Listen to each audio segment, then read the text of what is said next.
Hi, to free up storage space on your iPad 10th generation, you can use storage management recommendations or you can manually remove content. And here is how.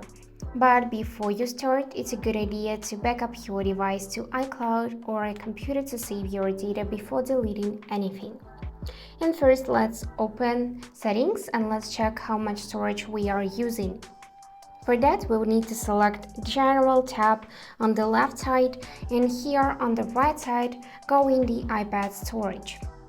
Now you can see this graph on the top of the screen, which shows us what is stored locally on your device and doesn't include iCloud storage.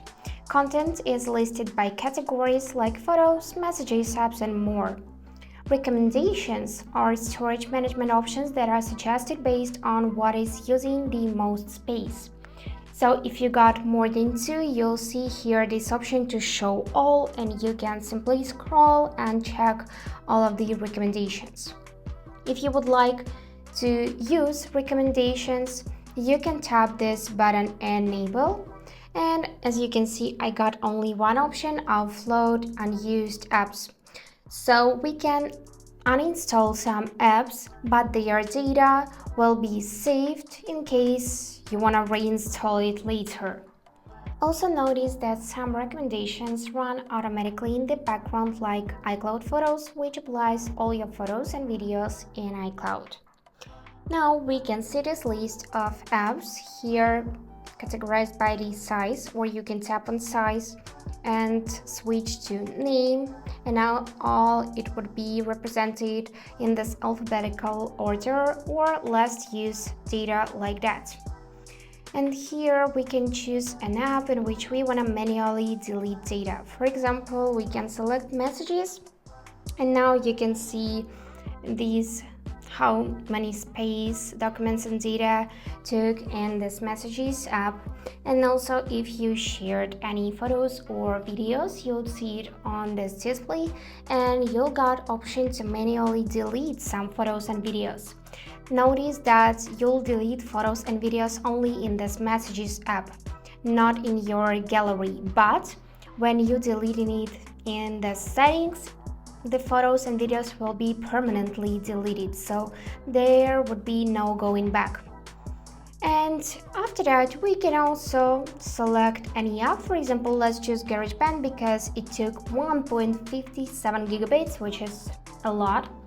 And here we got 2 options, upload this app or delete it. So if you wanna uninstall it but save data, you can select Upload and it will free up some space on your device, but you can still reinstall it later with your data saved. Just tap here to upload this app like that, or if you want more room, you can select to delete this app permanently, but this section can be undone and the app will be deleted with its data and documents.